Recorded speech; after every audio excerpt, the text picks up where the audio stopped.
La historia comienza en la ciudad de Linan, donde nuestro protagonista se encuentra en una situación completamente inesperada. Frente a él, una mujer lo miraba con una actitud provocativa mientras le decía que se acercara. El joven, totalmente desconcertado, solo podía preguntarse qué clase de situación era aquella. Antes de que pudiera entender lo que estaba ocurriendo, la puerta de la habitación fue derribada de una fuerte patada. Al ver entrar a aquel hombre, el protagonista se preguntó quién era. Sin darle tiempo para reaccionar, el recién llegado lo señaló con furia y le gritó que así era como lo encontraba, llamándolo incluso su cuñado. El protagonista quedó aún más confundido y respondió que durante toda su vida había sido un hombre solitario y que no entendía desde cuando tenía un cuñado. Sin embargo, el hombre no estaba dispuesto a escuchar explicaciones. Lleno de ira, comenzó a insultarlo llamándolo su buzou y un completo bastardo. Le recordó que, incluso la misma noche de su matrimonio con su hermana, había terminado acostándose con otra mujer. Para él, alguien así no merecía formar parte de la familia In, por lo que lo llamó un maldito animal. Apenas terminó de hablar, le dio una poderosa patada que lanzó al protagonista por los aires. Mientras caía, el joven apenas alcanzó a pensar que aquello no podía estar pasando. Finalmente terminó estrellándose contra el suelo después de caer desde una gran altura y, mientras soportaba el fuerte dolor, solo podía preguntarse qué era exactamente lo que acababa de suceder. Alrededor de él, las personas que habían presenciado la escena comenzaron a comentar lo ocurrido sin el menor reparo. Algunos lo reconocieron inmediatamente como su buzou y afirmaban que era una vergüenza para la familia Su. Decían que era tan descarado que incluso había engañado a su esposa durante la misma noche de bodas al acostarse con otra mujer. Otros aseguraban que no era más que un vago incapaz de hacer algo útil con su vida y que era peor que la basura. También comentaban que, si no fuera porque la familia In era conocida por cumplir siempre sus promesas y actuar con justicia, un hombre como él jamás habría tenido la oportunidad de casarse con la joven señorita In. Mientras escuchaba todas aquellas críticas, el protagonista seguía completamente perdido. No entendía nada de lo que estaba ocurriendo ni porque todos parecían conocerlo. Desesperado, comenzó a preguntarse qué debía hacer en una situación como esa. Entonces, una idea cruzó por su mente y llegó a una conclusión sorprendente: tal vez había viajado a otra dimensión. En ese mismo instante, un intenso dolor invadió su cabeza. La sensación era tan insoportable que comenzó a gritar con todas sus fuerzas mientras el dolor se hacía cada vez más fuerte. Después de un momento, abrió nuevamente los ojos mientras se sujetaba la cabeza y murmuraba que le dolía muchísimo. Todavía aturdido, levantó la vista y quedó completamente sorprendido al descubrir un enorme cuenco frente a él. Sin poder comprender lo que veía, se preguntó de dónde había salido aquel cuenco gigante. En ese momento escuchó una voz que lo llamaba. Al girarse, descubrió a un anciano que lo observaba fijamente mientras lo llamaba chico estúpido. El protagonista quedó paralizado durante unos segundos y, al notar el gigantesco tamaño del anciano, soltó un grito de terror. Convencido de que estaba frente a un gigante, comenzó a suplicarle que no se lo comiera. Incluso, en medio del pánico, dijo que no se había bañado en un mes y que ni siquiera se limpiaba cuando iba al baño. El anciano, completamente indignado por aquella reacción, respondió con evidente enojo que había esperado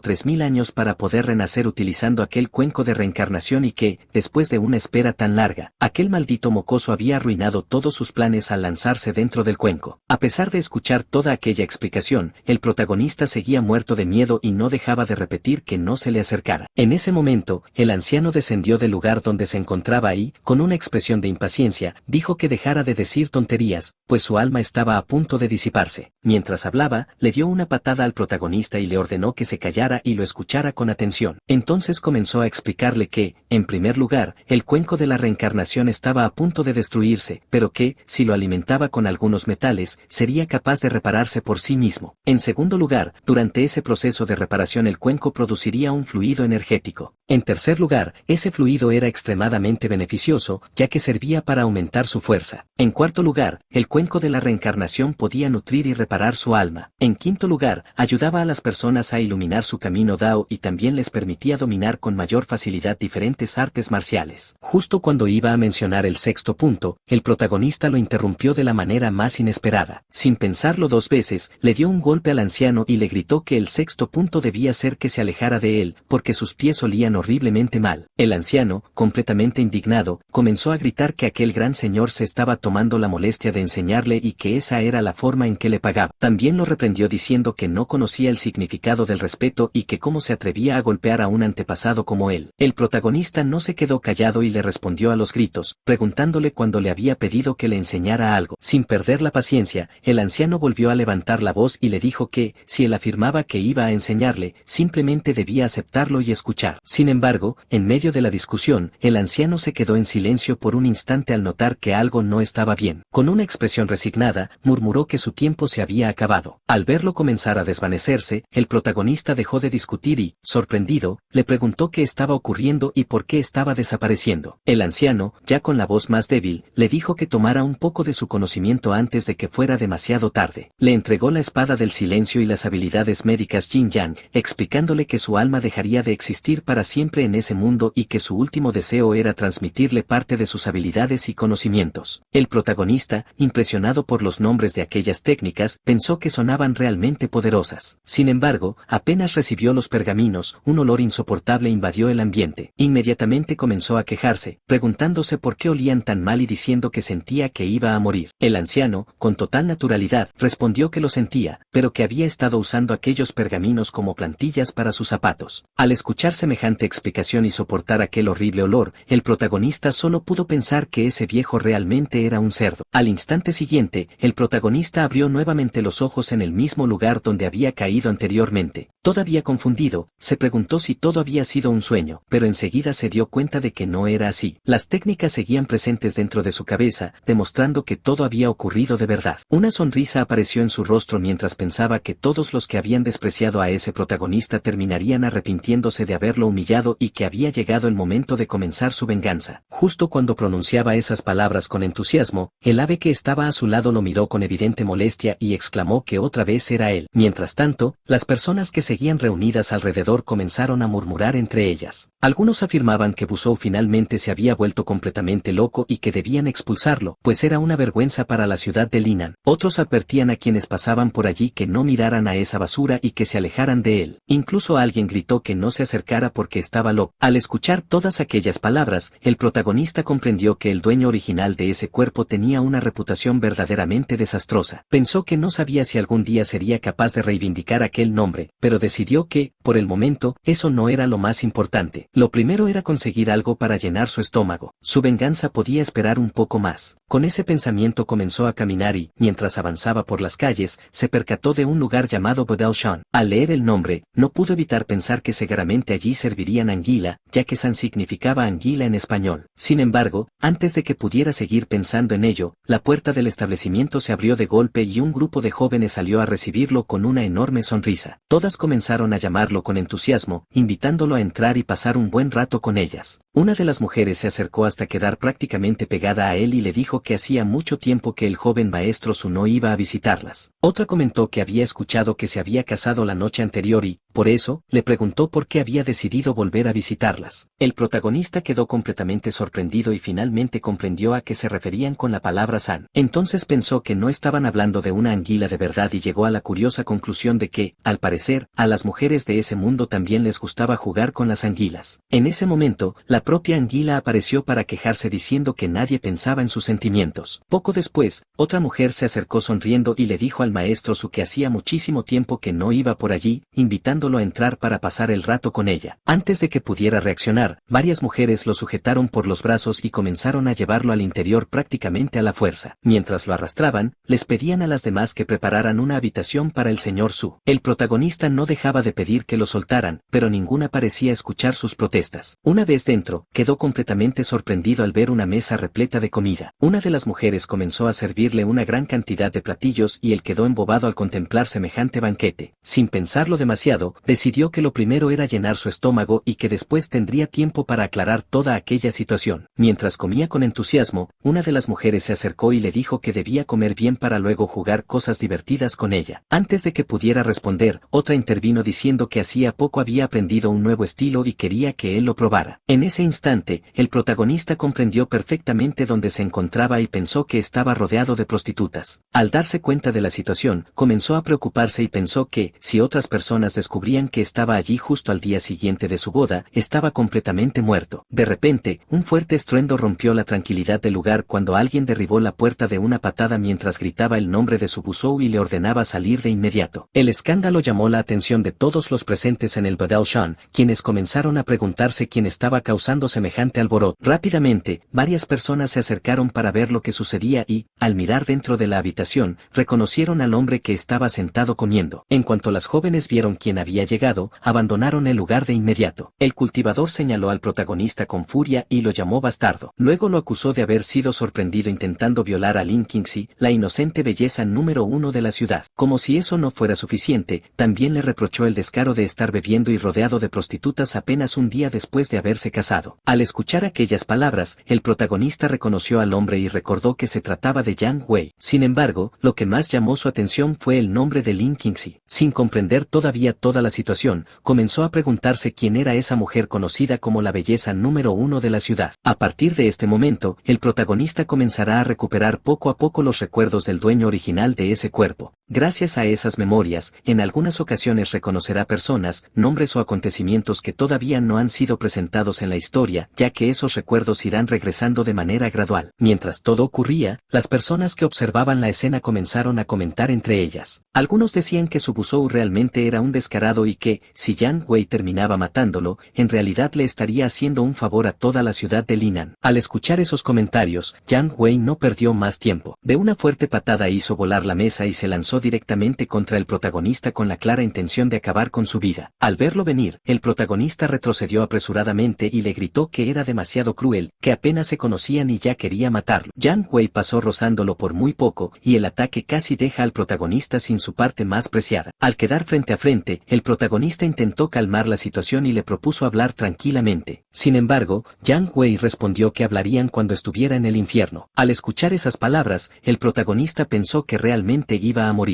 Entonces Jiang Wei sonrió con confianza y reveló que, una vez lo matara, Lin Qingxi le había prometido que sería suya para siempre. Justo cuando Jiang Wei estaba a punto de rematarlo, el protagonista sujetó la espada de su adversario. En ese instante, el arma comenzó a brillar intensamente. Ante la mirada incrédula de todos, la espada desapareció por completo y únicamente quedó el mango en la mano de Jiang Wei. Sorprendido por lo ocurrido, Jiang Wei cayó al suelo mientras se preguntaba dónde había desaparecido su espada. En cambio, el protagonista comprendió de inmediato lo que acababa de suceder. Recordó las palabras del anciano y pensó que realmente había atravesado el reino Qisue. El viejo no le había mentido. El cuenco de la reencarnación, al devorar metal, era capaz de aumentar su fuerza. Lleno de rabia, Jiang Wei se levantó y sujetó al protagonista por la ropa, exigiéndole que le dijera qué le había hecho a su espada. El protagonista respondió con total tranquilidad que podía preguntárselo cuando llegara al infierno. En cuanto terminó de hablar, le lanzó un poderoso puñetazo directo al rostro que lo hizo salir despedido desde el segundo piso del edificio. Sin darle tiempo para recuperarse, el protagonista apareció inmediatamente frente a él y comenzó a golpearlo sin detenerse. Mientras descargaba cada golpe, le decía que había tenido el descaro de acosarlo sin estar siquiera calificado para dirigirle la palabra y que, por eso, iba a enseñarle una lección. Luego continuó diciendo que aquel primer golpe era porque, seguramente, él y Lin Qingxi habían trabajado juntos para tenderle aquella trampa. El siguiente era porque era muy feo. Después afirmó que el otro era porque seguramente era impotente y esperaba que ese golpe al menos lo estimulara. Cada puñetazo hacía que Jiang Wei saliera despedido una y otra vez hasta terminar estrellándose violentamente contra el suelo. Completamente maltrecho, Jiang Wei apenas pudo levantar la cabeza y, lleno de incredulidad, gritó que aquello era imposible y que el protagonista solo había logrado vencerlo porque lo había atacado por sorpresa. Sin darle oportunidad de terminar la frase, el protagonista le propinó otra poderosa patada directamente en el rostro. Después recordó una frase y afirmó que Lu Xun había dicho una vez que el ganador era el rey y que a nadie le importaba el proceso para conseguir la victoria. En ese mismo instante, una voz corrigió aquella afirmación diciendo que nunca había dicho eso, aunque admitía que tenía sentido. Confundido y lleno de dolor, Jiang Wei preguntó quién demonios era Lu Xun. El protagonista, sin mostrar la menor compasión, respondió con frialdad que se lo preguntara en la otra vida. Acto seguido le asestó un último golpe en el rostro, acabando definitivamente con su vida. Jiang Wei terminó tendido sin vida sobre el camino. Después de la muerte de Jiang Wei, todos los presentes quedaron completamente atónitos. Nadie podía creer lo que acababan de presenciar. Algunos comenzaron a decir que era increíble y que no entendían en qué momento Su Buzhou se había vuelto tan fuerte. Otros comentaban, llenos de asombro, que incluso había logrado derrotar a Jiang Wei, un cultivador que ya había alcanzado el reino Qisue. Mientras escuchaba todas aquellas reacciones, el protagonista soltó una carcajada y pensó que, al parecer, realmente podría obtener la venganza que tanto deseaba. Justo en ese momento, una voz lo llamó por su nombre. Apenas la escuchó, el protagonista protagonista sintió un escalofrío y, completamente asustado, pensó que aquella voz pertenecía a su suegro. Rápidamente intentó explicarle la situación, pero el hombre ni siquiera le dio la oportunidad de hablar. Con una expresión severa, le dijo que, al menos, todavía recordaba que tenía un suegro. Alrededor de ellos, la multitud volvió a comenzar con los comentarios. Muchos se reían asegurando que su Busou estaba acabado. Decían que la familia In era una de las 3 grandes familias de la ciudad de Linan y que, de no haber sido porque el padre de esa basura había sido el hermano jurado del jefe de la familia In, jamás habría conseguido casarse con su hija. También lo llamaban una completa vergüenza por haber pasado el rato en un burdel justo el día de su matrimonio con la joven señorita de la familia In. Todos coincidían en que In-Mou no merecía tener a un hombre como él por esposo. Al escuchar todo aquello, el protagonista, completamente nervioso, sonrió con incomodidad y le preguntó a su suegro si le creería si le decía que únicamente había entrado al burdel para comer. El jefe de la familia In lo miró con total seriedad y respondió que aquel lugar era el Badal Shan y que sabía perfectamente para qué iba la gente allí. Incluso añadió que él antes también. En ese mismo instante se quedó callado al darse cuenta de lo que estaba a punto de revelar y, para sus adentros, maldijo su descuido, pensando que casi había hablado de más. El protagonista sonrió inmediatamente al escuchar aquella confesión a medias y estuvo a punto de preguntarle por lo que acababa de decir. Sin embargo, el suegro reaccionó antes y le propinó un fuerte golpe mientras le gritaba que no intentara cambiar de tema y que había avergonzado a toda la familia In. Al mismo tiempo pensaba, completamente avergonzado, que aquel pequeño bastardo casi había sacado a la luz su pequeño secreto. El protagonista salió despedido y terminó estrellándose contra el suelo. Mientras tanto, las personas que observaban la escena comenzaron a reír aún más. Algunos comentaban que resultaba que el jefe de la familia In también había tenido ese tipo de comportamiento cuando era joven. Otros respondían que, después de todo, cualquiera podía haber hecho algo parecido alguna vez en su vida. Sin embargo, alguien añadió que él había sido un caso especial, pues en su juventud había recibido toda clase de apodos. Recordaban que uno de ellos era el hermano brusco, mientras que otro era Xuan Feng en la cama. Al escuchar cómo todos conocían aquellos viejos sobrenombres, el suegro se sonrojó de inmediato y pensó, completamente avergonzado, que no podía ser posible que esos desgraciados supieran absolutamente todo. En medio del alboroto, una voz se abrió paso entre la multitud pidiendo que todos se hicieran a un lado para dejarla pasar. Al mismo tiempo, 2 hombres, uno con la cabeza cuadrada y otro con la cabeza redonda, al verla llegar comentaron que al final realmente se trataba de ella. El protagonista levantó la vista y, al observar detenidamente a la joven que acababa de aparecer, comprendió de inmediato quién era. Aquella mujer era In-Mou, la esposa del dueño original de ese cuerpo. Al verla, no pudo evitar quedarse completamente impresionado por su extraordinaria belleza. Incluso, con lágrimas de arrepentimiento mientras gritaba para sus adentros, pensó en qué demonios había estado pensando el antiguo propietario de ese cuerpo. Teniendo una esposa tan hermosa, no entendía qué necesidad había tenido de meterse con prostitutas. Los espectadores, al notar la llegada de In-Mou, comenzaron a emocionarse todavía más. Todos aseguraban que ahora sí habría un verdadero espectáculo y que, esta vez, su Busou no tendría forma de librarse de las consecuencias.